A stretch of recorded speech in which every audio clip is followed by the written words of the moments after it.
नमस्कार, news India देख रहे हैं आप और आपके साथ मैं हूं अंशिका पाठक। आज योगी सरकार की दूसरी पारी के 6 महीने पूरे हो गए हैं। इससे पहले शुक्रवार को मुख्यमंत्री योगी ने विधानसभा में अपने 6 महीने का लेखा जोखा पेश किया।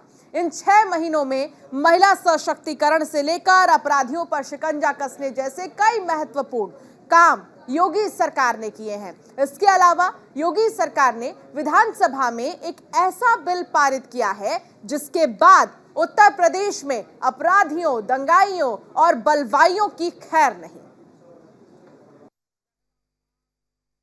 उत्तर प्रदेश में दंगाइयों, बलवाइयों और बलात्कारियों की अब खैर नहीं। अगर कोई ऐसी हरकत जिसमें किसी की जान चली जाती है, दंगा होता है, बलवा होता है या फिर महिलाओं के साथ यौन उत्पीड़न के मामले सामने आते हैं, बलात्कार के मामले सामने आते हैं, तो फिर ऐसे आरोपियों से अपराध सिद्ध होने पर 5 लाख रुपए तक की वसूली की जाएगी।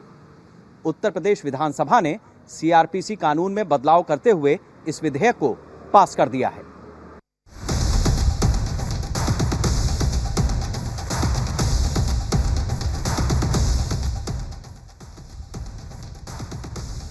यूपी में अपराधियों के हौसले पस्त हैं। अपराधियों के अवैध निर्माण पर जमकर बुलडोजर चल रहे हैं। कल तक जो दबंग थे आज कानून तले दबे हुए हैं। कल तक जो बेबाक थे आज उनकी बोलती बंद है। जो कल तक गुंडे थे आज अपने गुनाहों पर पछता रहे हैं। अपराध की दुनिया में कल तक जिनकी तूती बोलती थी आज उनकी ताकत छीनी जा चुकी है।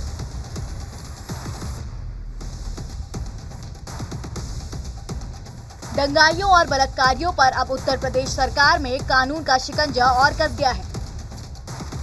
सार्वजनिक और निजी संपत्ति का नुकसान करने पर अब दंगाइयों और बलवाइयों से ही उनकी संपत्ति बेचकर वसूली की जाएगी। साथ ही पीड़ितों को मुआवजा देने की रकम भी दंगाइयों और बलवाइयों से ही वसूली जाएगी। इसे लेकर विधानसभा में संशोधन विधेयक बिल 2022 पास कर दिया गया है। हमारे साथ इस समय बलदेव सिंह औलख जी हैं, उत्तर प्रदेश सरकार में राज्य मंत्री हैं। औलख साहब, दंगाइयों, बलवाइयों, बलात्कारियों की उत्तर प्रदेश में खैर नहीं। विधानसभा में इसे लेकर आप लोगों ने विधेयक पास किया है। अब वो राज्यपाल के पास जाएगा विधान परिषद में पास होने के बाद। क्या आपको लगता है कि जो कानून व्यवस्था की स्थिति है, इस विधेयक के पास होने पर, सीआरपीसी के कानून में बदलाव होने पर फर्क पड़ेगा? देखिए, मैं ये कहना चाहता हूँ, माननीय यहाँ पर उत्तर प्रदेश में 5 साल 2017 से 22 तक माननीय मुख्यमंत्री जी ने जिस तरह से लाइन ऑफ कंट्रोल किया है, आज देश भर में लोग, उद्योगपति, इंडस्ट्रियल जितने भी लोग हैं उत्तर प्रदेश की तरफ आके अपना विकास के, अपना एजेंडे के तहत अपना उस कारखाने यहाँ पर स्थापित करना चाहते हैं। आज यही तो बात है। उत्तर प्रदेश में जो आपका बिल अभी हमने विधानसभा में पास हुआ है, मैं कहना चाहता हूँ कि जो बिना फालतू के दंगाई लोग हैं, अराजकता, तोड़ फोड़ और ऐसे काम करते हैं, उनके लिए ये बिल है। और ये बिल आने से बहुत कंट्रोल रहेगा और कभी भी ऐसा माहौल नहीं होगा जो आप देखते हैं, आगजनी कर दी, लूट कर दी, बसें तोड़ दी, अटैक कर दिया, ये चीज़ें सारी ख़त्म होंगी। और देखिए, उत्तर प्रदेश में माननीय योगी जी के नेतृत्व में सरकार है और आप देखो, ऐसे अच्छी सरकार माननीय योगी जी के नेतृत्व में चलेगी, भय मुक्त सरकार चलेगी और गुंडागर्दी खत्म होगी। एक चीज़ ये भी जानना चाहेंगे कि कानून जब पूरी तरह से अमल में आ जाएगा तो जो पुराने दंगाई, बलवाई, बलात्कारी हैं, क्या उनकी संपत्तियों से भी वसूली संभव हो पाएगी? बिल्कुल, कुछ भी जो अगर वो इस चीज़ को मानेंगे तो संपत्तियाँ, सरकारी संपत्तियाँ नुकसान करेंगे, निजी संपत्तियाँ नुकसान करेंगे और उनकी भरपाई भी उसी से होगी। योगी सरकार ने जो नया बिल पास किया है उसमें अपराधी अब उत्तर प्रदेश में अपराध करने से पहले 1000 बार सोचेंगे। आइए आपको बताते हैं कि नए बिल में अपराधियों पर शिकंजा कसने के लिए क्या क्या नए प्रावधान किए गए हैं। उत्तर प्रदेश में महिलाओं और बच्चियों का यौन उत्पीड़न करने वालों को अब नहीं मिलेगी अग्रिम जमानत। इसी के साथ दंगा करने वाले दंगाइयों और उपद्रवियों पर कम से कम 5 लाख रुपए का लगेगा जुर्माना। बच्चियों, महिलाओं के साथ यौन अपराध करने वालों को सबूत नष्ट करने से रोकने और गवाहों को प्रताड़ित या भयभीत करने से रोकने के लिए मास्टर स्ट्रोक विधेयक पास हो गया है। यूपी में अब अगर दंगा, हिंसा या उपद्रव की वजह से किसी की मौत होती है तो दंगा फैलाने वाले से कम 5 लाख रुपया मुआवजा वसूल किया जाएगा।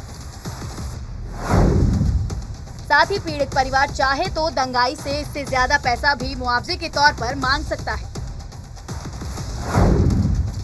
इसी के साथ हड़ताल, दंगा, उपद्रव या सार्वजनिक संपत्ति को नुकसान पहुंचाने वाले उपद्रवी से नुकसान की वसूली की जाएगी। महिलाओं के लिए भी बहुत ही सुरक्षित है। पहले हम लोग ऑफिस से निकलते थे, रात में जाने में डर लगता था, वैसा कुछ भी नहीं है। बहुत ज़्यादा सेफ्टी है, आराम से घूम फिर सकते हैं, कोई प्रॉब्लम नहीं है ऐसा। बहुत ज़्यादा चेंजेस हुए हैं, डेवलपमेंट हुआ है और जो महिलाएं उनको शिक्षित किया जा रहा है, उनको नई नई जॉब दिलाई जा रही है, घरों में उनको काम मिल रहा है, घर बैठे ही उनको प्रशिक्षण दिया जा रहा है, तो बहुत ज़्यादा चेंजेस हुए हैं मेरे अकॉर्डिंग। बहुत अच्छी रही, बीजेपी ने बहुत काम किया है, स्पेशली महिलाओं के लिए तो बहुत सारे काम किए हैं। क्योंकि पहले हम लोग सोचते थे कि मतलब 10 बज रहा है तो फिर बाहर कैसे जाना है। अभी क्या है, हम लोग 12 बजे रात को भी घर से निकल सकते हैं। अगर हमको अपने घर से भी आना है, ऑफिस आना है या कहीं पे भी जाना है, अपने यहाँ से लखनऊ से होम टाउन जाना है तो इजीली जा सकते हैं, हम रात में भी निकल सकते हैं। हमारी रात की ट्रेन है तो हमको कोई प्रॉब्लम नहीं होती है कि हमको रात में कैसे जाएंगे हम। तो ये सारी चीज़ें बहुत अच्छी हैं। सुरक्षा जैसे कि सर सबसे मेन तो ये हो गया कि हम रात में कहीं भी आ जा सकते हैं महिलाओं के लिए, और मुस्लिमों के लिए है कि 3 तलाक जो होते थे वो भी बंद हो गए हैं। ये भी अच्छा ही है, नहीं तो फिर आजकल आप देख ही रहे हैं। तो ये सबसे अच्छी बात तो ये भी हो गई मुसलमानों के लिए, क्योंकि उनको तो अधिकतर चिढ़ ही होती है बीजेपी से, लेकिन जो अच्छा किए भी हैं तो वो भी यही बोलते हैं कि बीजेपी अच्छी नहीं है। मेरे हिसाब से बहुत अच्छी है। कहा जाए तो काफ़ी अच्छी रही, क्योंकि पहले ये होता था कि कहीं भी अगर लड़कियां रोड पे जा रही हैं, कुछ लड़के झुंड बना के 6-7 लड़कियों को कमेंट कर देते थे या कुछ भी कर देते थे, पास कर देते थे, तो लड़कियां डरती थी या कुछ भी या ये। पर अब है लड़कियां निकल सकती, क्योंकि उन्हें डर है कि अब पकड़े जाएंगे तो बहुत पीटे जाएंगे। पर ऐसा पहले नहीं था। लड़कियां अगर 9 बज जाता था तो रोड पे निकलने के लिए बहुत डरती थी या जॉब नहीं करती थी बहुत लड़कियां। पर अभी है टाइम से, अगर लेट भी हो जाता है तब भी लड़कियां 8 बजे तक या 9 बजे तक आराम से इजीली निकल के जॉब कर रही हैं। अपने नज़रिए से मीन्स के आपका कहने का है तो हम बीजेपी सरकार के लिए ये कहेंगे कि वो बहुत ही अच्छी सरकार है। जब से वो सरकार आई है तो महिलाओं के लिए तो बहुत ज़्यादा सुविधाएं हैं। अपराधियों पर शिकंजा कसने के अलावा उत्तर प्रदेश सरकार द्वारा बालिकाओं को शिक्षा के अवसर प्रदान करने के लिए मुख्यमंत्री कन्या सुमंगला योजना शुरू की गई है। इस योजना के अंतर्गत लड़कियों को 6 चरणों में 15,000 रुपए की आर्थिक सहायता दी जाएगी। तो जरा जान लीजिए कि ये पैसे कब मिलेंगे और 6 चरण क्या है। पहला चरण, बालिका के जन्म होने पर 2,000 रुपए। दूसरा चरण, 1 वर्ष तक के पूर्ण टीकाकरण पर 1,000 रुपए।